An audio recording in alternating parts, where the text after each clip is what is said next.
This is a legacy episode of the Lesbian Historic Motif podcast, originally released as part of the Lesbian Talk Show podcast group. Some references may be obsolete. The show looks at lesbian-relevant themes in history and literature, has interviews and discussions about current historical fiction with queer female characters, including fantastic versions of the past, and presents new original historical fiction for your enjoyment.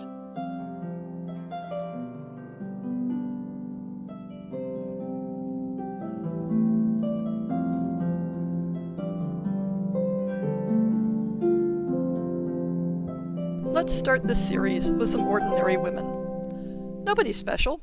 They weren't scandalous aristocrats or dashing adventurers or women who set out to transgress the rules of society.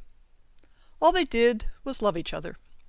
Perhaps not wisely, perhaps not always well. In southern Germany, almost on the border with Switzerland, there's a town called Mooskirch. It has relatively few claims to fame. A composer, a philosopher, a painter whose name hasn't actually survived, a few talented brewers. In the 16th century, it was the residence of the Counts of Zimmern. But we aren't concerned with any of them. We're interested in a different 16th century resident, a servant girl named Greta, who came to the attention of history in 1514 because she kept falling in love with girls. Much of the solid historic evidence we have from medieval Europe about women who loved women is rather depressing, because the authorities only tended to pay attention to them when they'd stepped so far outside acceptable behavior that drastic penalties were invoked. And we'll talk about them some other time. But Greta's story, as much as we know of it, is happier. It is recorded that she loved young women and pursued them romantically as if she were behaving like a man. There's no mention that Greta was masculine in any other way than falling in love with women. No indication that she dressed as a man, or tried to take on a masculine occupation, or that she made love to them using, as they called it, an artificial device. Those were the sorts of things that could draw harsh consequences. In fact, the only concern her neighbors seemed to have had was to make sure that she actually was a woman. The concern wasn't that she might have been a man disguising himself as a woman. That would have been a rather roundabout way to court girls at the time. No, the problem was that her neighbors thought that she might have been a hermaphrodite, something halfway between man and woman, and that this might be the reason why she felt erotic desires for women. The idea of hermaphrodites, as understood in that era, is one of those odd social inventions. It probably derived in part from trying to understand intersex persons who might have anatomy that seemed to be part male and part female. But it also derived from an inability to imagine anything other than heterosexual desire. So, as the thinking went, if a person who appeared to be female fell in love with or desired a woman, then that person must actually be a man in some fashion. The idea of hermaphrodites also overlaps with transgender history. Some historic individuals used the social belief in hermaphrodites as a legal tool to gain recognition as a different gender than the one they were assigned at birth, and some even succeeded. We'll talk about that in another episode. But all that is a side note to Greta's story.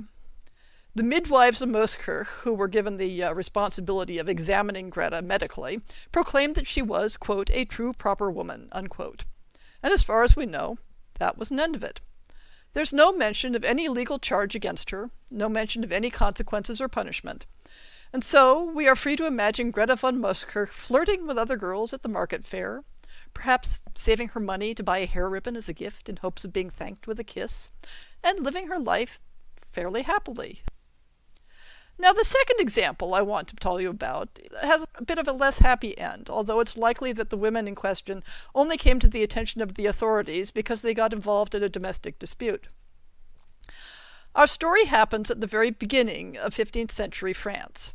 To set the stage, this is about a decade before the birth of Joan of Arc.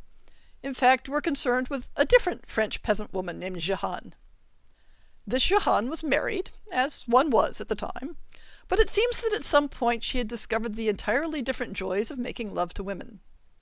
She was friends with another married woman named Laurence.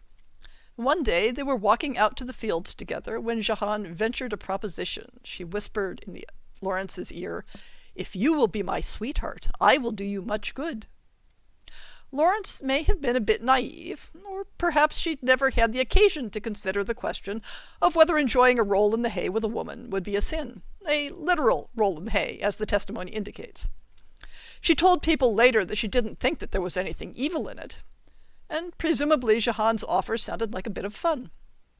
They made their way to a convenient haystack, and Jehan lay on top of her and made love to her, rubbing against her, quote-unquote, as a man does to a woman. The end results were satisfying enough for the both of them that the two continued to meet for erotic encounters, sometimes at Lawrence's house, sometimes in the vineyards outside the village, or sometimes even near the village fountain. But eventually things turned sour. We don't know whether Lawrence started to get nervous about what they were doing, or if one of their husbands started asking questions, or perhaps it was just one of those things. So one night, when Jehan came to Lawrence's house, Lawrence told her she didn't desire her anymore.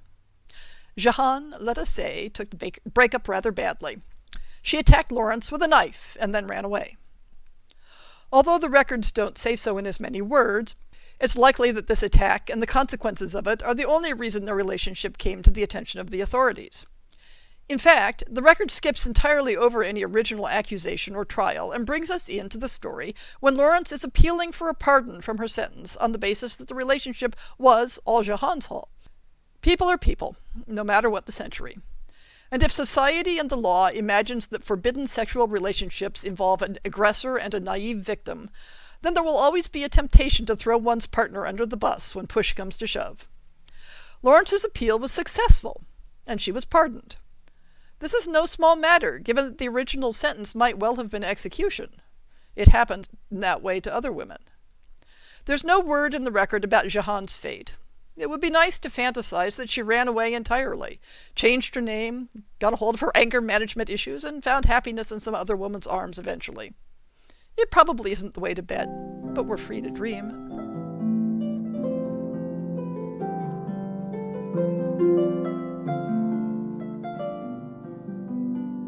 I hope you've enjoyed this episode of the Lesbian Historic Motif podcast. See the show notes for links to people and topics. Most shows will have a transcript linked as well. If you have a book announcement, a topic suggestion, or might like to appear on the show, please drop me an email. If you enjoyed this podcast, please rate it and subscribe on your favorite podcast app, and consider supporting our Patreon.